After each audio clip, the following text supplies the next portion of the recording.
Anak, kumakalat na pala yung mga zombie! Talaga, Nay? Oo, anak, mag-ingat ka! Opo, Nay, tatawagan ko pa yung boyfriend ko!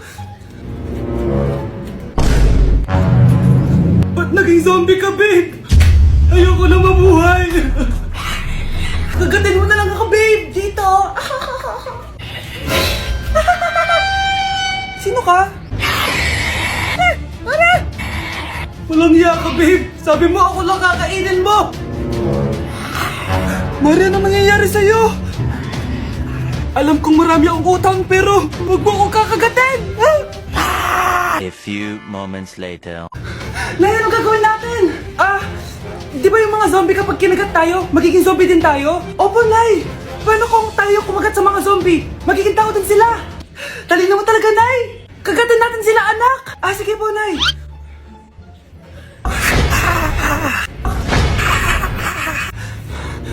Mare, tao ka na ulit? Pinagsasabi mo, bayaran mo utang mo sa akin. Babe, walang hiya ka! Maloloko! Ha? Bakit, babe? Huwag ka na magsalita! Break na tayo! Ganda nito, oh. Sana maging successful yung pagbebenta ko ng damit noon, ha? Mahal, ang dami nating ibebenta mamaya. Manifest natin na makabenta kayo, Nay, para makaahon na tayo sa kahirapan. Hindi ako makapaniwalang nabili ko na yung pangarap kong tig 200,000 na relo. Wow, ang ganda niyan, Tay! Anak, tignan mo to binili sa akin ng tatay mo. Diba ang ganda? Hala, di ba mahal yan, Nay? Mas mahal pa to sa bahay ng kapitbahay natin, no? Magbebenta ulit kami mamaya para mas marami tayong pera. Anak, binilang kita ng kotse. Gamitin mo to pag pupunta ka ng school, ha? Ha? Tay, di ko naman po kailangan ng kotse. Kaya ko naman po mag-commute. Gumastos pa tuloy kayo. Dami mo naman sinasabi, anak. Sige na, puntahan mo na sa labas. Wow! May sarili na akong sasakyan. Wow, ang ganda naman ng bagong kotse mo, Scarlett. Salamat po. Hindi ka ba nagtataka, Scarlett, kung bakit ang bilis niyong yumaman? Galing yun sa pagbebenta ng damit nila, nanay. Ang dami na nga nilang mamahaling gamit ngayon, eh. Sure ka ba? Na damit lang ang tinitinda nila? Nay, bumabagabag talaga sa isip ko kung bakit ang bilis nating yumaman. Ano ba talaga binibenta nyo ni tatay? Ano ka ba, anak? Malaki talagang kita sa pagbebenta ng damit. Pero, Nay, wala nang pero-pero. Hindi ka ba masaya, anak? Na mayaman na tayo? Na nabibili natin lahat ng gusto natin? Sige na, mag-aayos pa ako ng benta ko. Mahal, nakauwi ka na ba?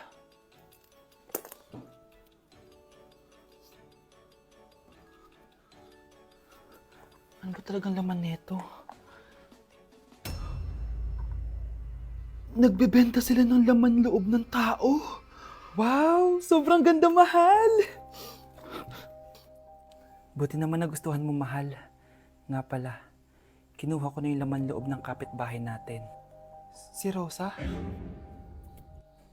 Malaking pera na naman to. Mahal, hindi dapat malaman ni Scarlett to, ha? Ano yun? Nasaan yung ledger? Nandito lang yung kanina. Ba't mo winala yung ledger, mahal? Nandun lahat ng mga sikreto natin. Sinong tao dyan? Nay! Pupunta po yung boyfriend ko mamaya! Talaga, anak? Sige, paghahanda ko kayo! Sige po, Nay! Excited na ako makita boyfriend ng anak ko! A few moments later. Anak! Pupunta din pala yung boyfriend ko mamaya! Tamang-tama! Makikita na silang dalawa ng boyfriend ko! Nakaka-excite naman, anak! Wait lang, tawagin ko si Kenneth. Kenneth? Bakit ka pangalan ng boyfriend ko? Baka nagkataon lang. 1 hour later. Tao po! Nay! Nandito na po yung boyfriend ko! Sige, pupunta na ako! Anak, nasa na yung boyfriend mo? Kenneth? Boyfriend mo to, anak? Opo, Nay! Siya po yung sinasabi ko sa inyo! Ha? Boyfriend ko din to, eh! Ha? Walang hiya ka! Manloloko! Lumayas ka dito! Layas! Layas! Teka lang! Bakit? May kakambal ako! Siya yung boyfriend mo, tita! Parehas Kenneth yung pangalan namin! Yun naman pala, Nay, eh. Sorry! Ang makakasagot na to may plus point sa akin. What is 2 times 2? Mama ko, ma'am. Wala bang gustong sumagot? Ma'am, alam ko po yung sagot. 2 times 2. Ma'am. Okay, Samantha. 2 times 2 is 4. Very good. May plus 5 ka sa akin. Ang daya naman, kanina pa ako nagtataas ng kamay. Ma'am, pwede pa po ba ako mag-take ng quiz? Absent kasi ako kahapon eh. Ay, hindi na! Absent pa more! Tatamad-tamad ka kasi mag-aral! Nagkasakit po kasi ako, ma'am. Oh, ano gagawin ko? Ma'am, pwede ba ako mag-quiz kahit absent din ako kahapon? Oo naman. O ito, magsimula ka na. Thank you po, ma'am. Bakit siya pwede mag-quiz, ma'am? Bakit? May problema ka ba? Oo, may problema ako. Favoritism ka. Palagi na lang sa Samantha yung binibigyan mo ng chance. May galit ka ba sa akin, ma'am? Sabihin mo. Hindi ako galit sa'yo. Pero sa nanay mo, oo! Wag na wag mong dadama yung anak ko sa problema mo sa akin! Nay, anong meron? Yang nanay mo, pabida! Dapat ako yung top 1 ng high school kami. Alam naman natin dalawa na deserve ko talaga maging top 1. Hindi kagaya mo, binabayaran yung school para tumaas ang grades. Totoo ba yun, Nay? Sinungaling ka! Mana ka naman para sa nanay mo, Samantha! Nga pala, alam na ng principal yung pagiging favoritism mo. Good luck na lang sa'yo, ah. Nay, kasama ko si Cheska, yung best friend ko. Ang ganda naman yung best friend mo, anak. Oh, kumain na kayo dito. Ay, hindi na, Nay. Busog pa kami, di ba? Opo, tita. Sige. Pasok na kami sa kwarto, Nay, Tara na. Tagal na natin di nagkita, bes. Oo nga pero syempre, best friend pa din tayo. Basta, walang iwanan, Oo naman, walang iwanan. Hanggang sa kabilang buhay pa yan. Lucia, bata pa tayo. Matagal pa yan. Manood na nga tayo. Sige, kunin ko lang ang mga chichirya natin. Mare! Oh, Mars, ang ginagawa mo dito? Nandiyan ba si Scarlett? Bakit, Mars? Si Jessica kasi, yung best friend niya. Nasagasaan daw kagabi. Ha? Kasama pala ni Scarlett kanina si Jessica.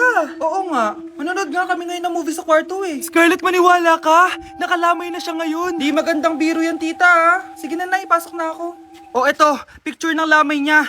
Ayaw niyo pa maniwala, Jessica? Saan nagpunta yun? Matawag? Scarlett, for sure alam mo na yung nangyari kay Cheska. Pupunta ka ba sa lamay niya ngayon? Ano pong sabi niyo, tita? Scarlett! Scarlett, lumabas ka dyan! Hi, Scarlett.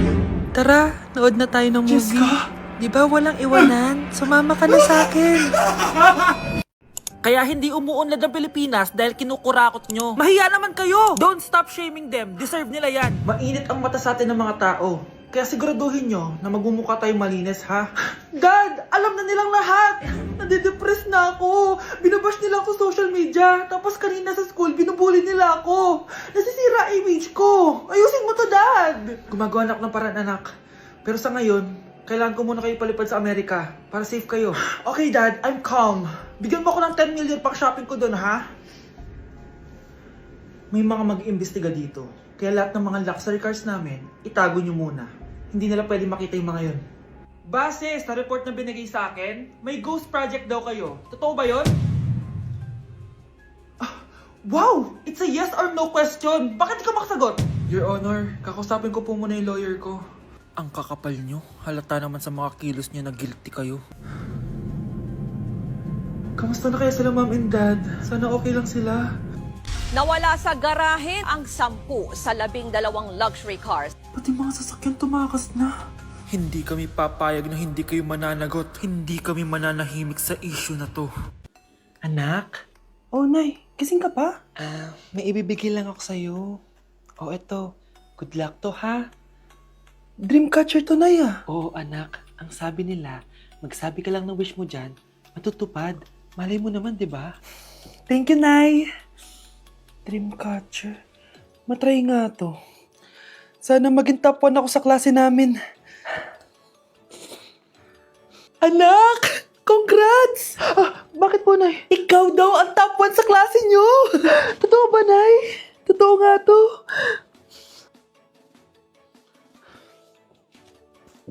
O anak, saan ka galing? Nag-apply ako sa trabaho. Ayoko naman maging pabigat sa inyo habang buhay. Sana makabawi na ako sa inyo. Ba't di mo nalang i-wish yan sa Dreamcatcher? Malay mo naman, di ba? Oo nga, no, Nay. Nay! Tanggap na ako sa trabaho! Ang laki pa ng sahod ko!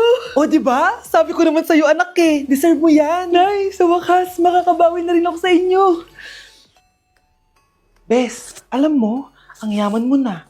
Bakit di ka pa mag-asawa? Ay naku, Bes. Kung may magkakagusto man sa akin, ang gusto ko, mabait at responsable. Parang si Joshua. Naku, bes, si Joshua pa. Puro trabaho yan. Hi, Scarlett. Pwede ba tayong mag-lunch together mamaya? Sure, sige. Saan ba? Ayun. Oh, yan ang simula ng love story nyo, ha? Hi, mahal. Grabe. Natupad na natin yung mga pangarap natin. May anak tayo. May malaki tayong bahay. May maayos tayong trabaho. Ay, sa wakas. Proud ako sa ating dalawa, mahal.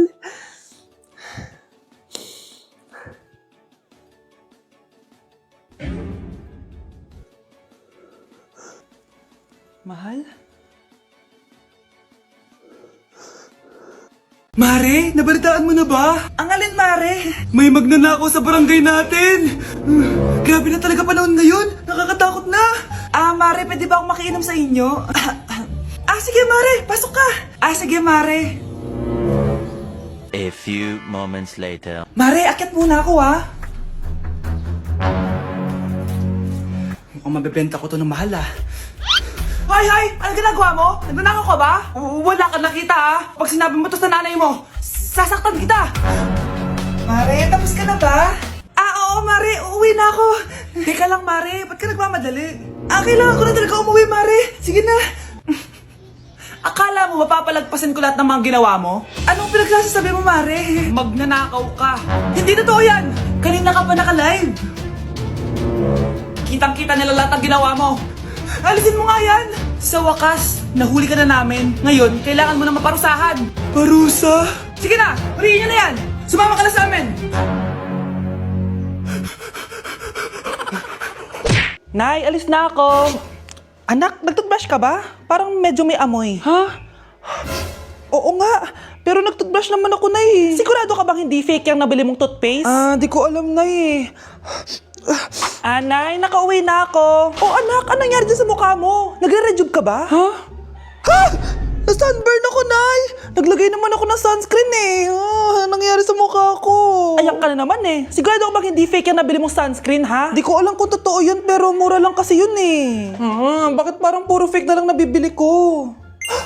Bili na lang ako sa Shopee Mall. Nay, yung mga parcel ko, dumating na ba? Oo. O, eto. Ano naman yung mga yan, ha? Mga essentials, Nay, like this Belo Sun Expert Dewy Essence na buy one, take one. Alam mo na, malapit na ang summer. O, eto pa, Nay. Colgate Optic White Purple Toothpaste at O2 Aromatic Menthol para sa fresh breath at whiter teeth. Anak, sigurado ka ba mga authentic yung mga pinagbibili mo, ha? Oo naman, Nay. Eto, sigurado na talaga ako dito dahil sa Shopee Mall ko to nabili. Nandito na kasi mga big brands pero lower than SRP. Ayan ang gusto ko, sa sigurado. Lahat dito 100% authentic, kaya kayo, shop na dahil sigurado sa Shopee Mall. Ang bago nating top 1 ay si Samantha. Ang galing mo, Samantha. Naku, basic lang yan. Paano nangyari yun? Pasado kayong lahat, pero may isang bagsak. Si Scarlett, halatang favorite mo si Samantha. Pares lang kami ng average. Paano ako bumagsak? Di ba sinasagot mo ako? Di bagsak ka ngayon? Umanda ka sa akin. A few moments later. Class, mag-behave kayo. Nandito yung principal natin. Magandang umaga, class. Kamusta yung bago nating teacher? Gusto ko pong i-report yung teacher na yan dahil may favoritism po yan. Favoritism? Sinungaling ka, Scarlett! Mabait sa amin si ma'am. Opo, ma'am. Mabait po ako sa kanila. Pantay-pantay lang po yung tingin ko sa kanila. Huwag mo na pagtakpan nanay mo, Samantha. Hala, OMG, magnanay sila. Ma'am principal, pagpasensyahan niyo na siya. Baka di niya alam yung sinasabi niya. Meron ako ebidensya dito na nagpapatunay na binigyan ng sagot ni ma'am si Samantha. At tinawag ng nanay si ma'am. Bawal to sa school natin Kayong dalawa, mag-usap tayo sa principal's office. Ma'am, magpapaliwanag po ako. Ang bago nating top 1 ay si Scarlett. Yes, Scarlett, deserve mo yan. Marami pong salamat, ma'am principal. Alam mo, buti na lang hindi mo na teacher yung nanay mo. Anong sabi mo? Hindi mo ba alam na magkapatid kayo ni Samantha? Iisa lang kayo ng nanay.